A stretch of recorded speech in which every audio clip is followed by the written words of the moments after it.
Welcome back. Thank you for staying with us. The St. Lucia National Workers Union says it is in dialogue with the Ministry of Health with regards to concerns expressed by members when it comes to the transition to the Millennium Heights Medical Complex. The Secretary General of the NWU explains that an MOU is currently being discussed with the ministry to alleviate and address the many concerns that have been raised by the membership. We had a meeting with the Ministry of Health, and both sides agreed that a draft memorandum of understanding would be put together, which has been done already and submitted to the Ministry of Health. So for us, what we want is this transition to be governed and guided by the dictates of this memorandum of understanding that we have put together.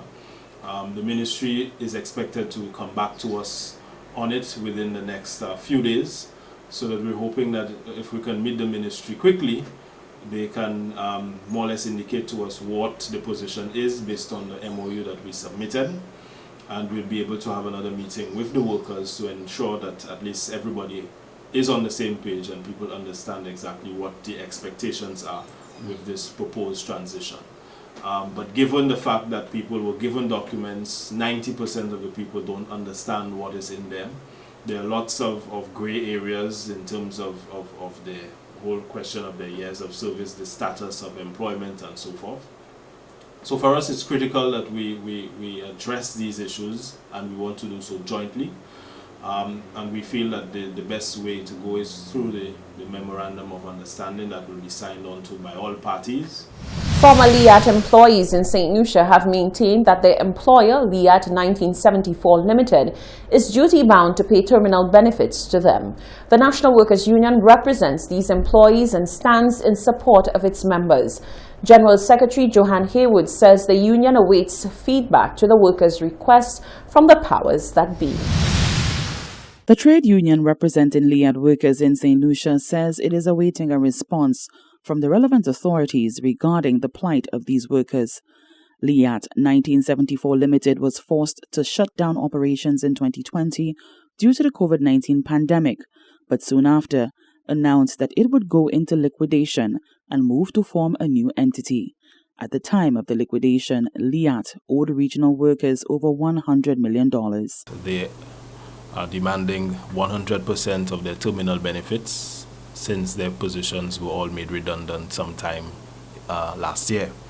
That position, we had a consultation with the employees some time ago, and that position was relayed to the management of LIAT 1974 Limited, which is in administration, and it was also conveyed to the regional mechanism, the regional consultative mechanism of unions currently faced with this particular problem. A high court granted the petition allowing for the reorganization of the cash-strapped regional airline, the appointment of an administrator, as well as staying all proceedings relating to the liquidation of the company.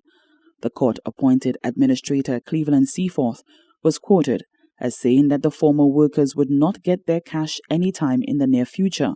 That announcement remains of concern to the trade union. Given where the company was and given all the sacrifices that these workers have made over the years, it's a position that we certainly support, and that the workers have a legitimate and legal claim to 100% of their terminal benefits, which include severance, vacation pay, and any other outstanding emoluments that the company may have for them. So we support this position that the employees have taken, and we certainly look forward, hopefully, to some sort of resolution to this long outstanding matter within the next few days. The NWU represents some 28 workers locally. For the Hot 7 News, Nisha Charles reporting. A project to help improve the flow of traffic in the Union area is about to come on stream.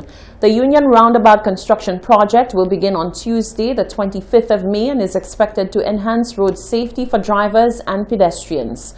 The communications officer in the Ministry of Infrastructure, Shannon LeBon, speaks on the importance of the project.